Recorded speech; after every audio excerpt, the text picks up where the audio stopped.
Hi everybody. So today the topic is how Christian Dior went from bankruptcy to 100 billion dollar company, and we'll discuss about their business case study. So building in one of the world's most luxurious fashion brands, only watch it collapse. And then imagine that decades later, the same brand became, say, of a luxury empire of the world. And today, Dior dresses celebrities and royalty and billionaires. So, its handbags have waiting lists. Its perfumes sell every second, and its fashion shows dominate social media. But very few people know Dior once struggled financially and came dangerously close to disappearing. But how did Christian Dior become one of the most powerful, luxury brands in the world? And this is the incredibly story, business case study, and strategy behind Dior. So, the story begins with Christian Dior, and born in France in 1905, and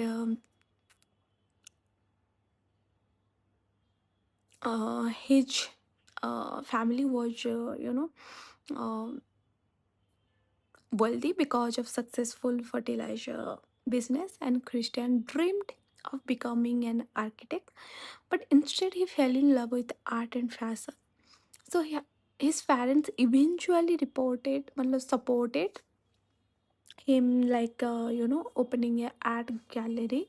But then disaster struck. The Great Depression hit Europe, and the mother passed away, and the father lost his fortune, and the art gallery closed. Christian Dior was left the almost thing, and the survive. He began selling fashion sketches to newspaper and designer. So those small drawings eventually changed his life forever, because 1946, the textile businessman Marcel Boussac invested in Christian Dior and helped him launch his own fashion house. So just 1 year later, Dior introduced his first collection, and it became known as New Look. So Dior did the opposite, because the World War II clothing was simple because the fabric shortage, and he introduced elegant dresses with fold skirt, you know, very fashionable dresses design, and luxurious fabrics, and women around the world loved it. And fashion magazines called it revolutionary. Within a few years, Dior became one of the biggest names in luxury fashion. In 1957, tragedy struck. Like Christian Dior died unexpectedly at the age of just 52, and the entire fashion industry was shocked. Many believed the brand would disappear without its founder, because if your founder is died, and your entire empire obviously going to disappear, because who's gonna see, you have to just your passion to carry something and to forwarding something. And the younger designer name, like F. Saint Laurent, only 21 years old, and became Dior's, um, you know, creative director.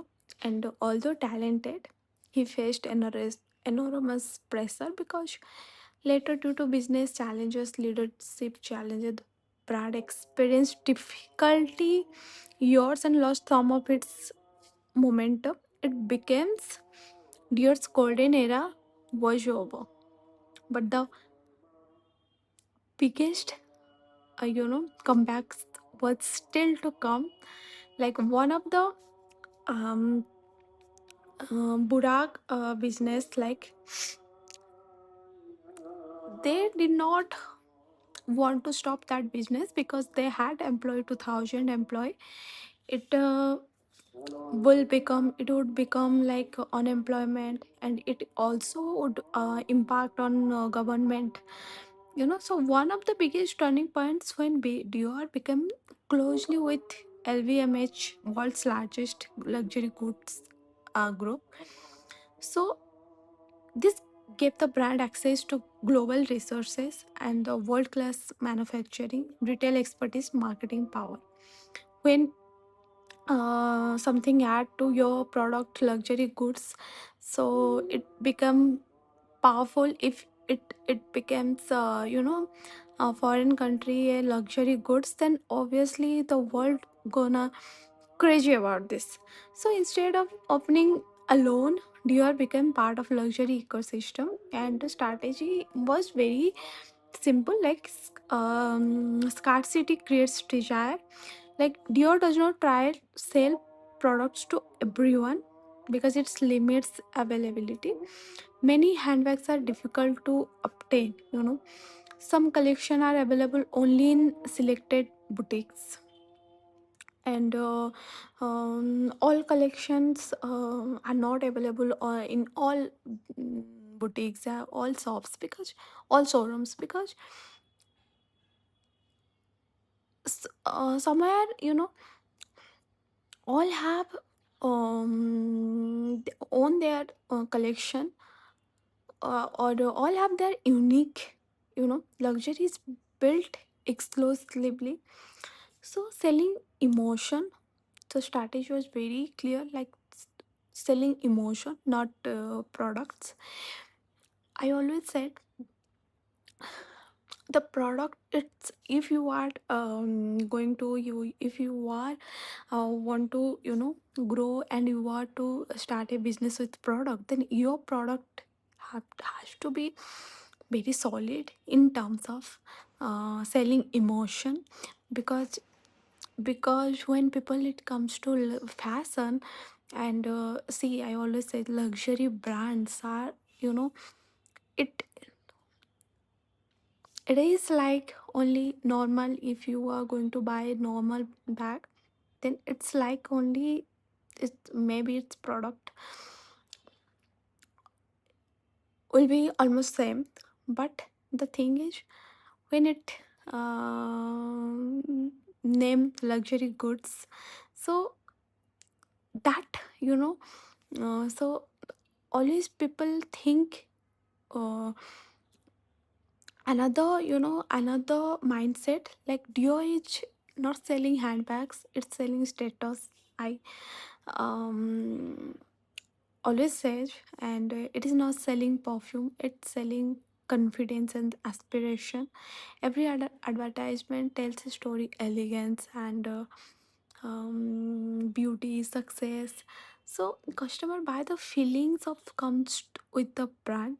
So if and also strategy, which was in celebrity marketing, like Dior partners with some of world's biggest celebrities and fashion ambassador. So actor and musician, athletes and influencer were Dior at global events. And also there was strategy like product diversification. Like many people cannot afford Dior handbag worth several thousands dollar, so but they can buy because Dior perfume, Dior lipstick, and Dior skincare, Dior sunglasses. This allows customer to experience branded at different price points while preserving luxury image. Maybe I am not able to buy a Dior bag because maybe it would be cost like 5 lakh to 10 lakhs, more than that. But if I want to experience the brand, then I also can afford the perfume. A small lipstick, yeah, it may be, it cannot be like in lakhs, but it can be some thousands, so I can buy afford it. So that was the main strategy. If some people would not, you know, is not able to buy a bag, then they can afford small small things like sunglasses, skincare, or they can um take, experience the brand at a different price limit. So unlikely digital luxury, and unlike many traditional luxury brands, Dear embraced digital transformation, and it is fashion shows is streamed online. And in when digital comes and digital influencer came, so it, like, if you are using Dior product, then you are, it shows your status, and you can show your status. So people are going to be crazy. And so every business tells us, every business teaches us several powerful business lesson. First is and Dior teaches us several powers business lesson, like strong brand can outlive its founder. Scarcity increases also perceived value. Third, customer buy emotion more than products. So finally, heritage becomes a competitive advantage when combined with innovation. So Christian Dior's journey is not just the story of a fashion designer. It's just a story of resilience, creativity, and visionary branding. From financial hardship during the Great Depression to becoming one of the world's most luxury or influential luxury brands. And Dior proves that great businesses are built on timeless values and constant reinvention. So, what do you think? What are your thought? Please comment in comment section. So, I will back with another video. Till now, good night. Bye bye.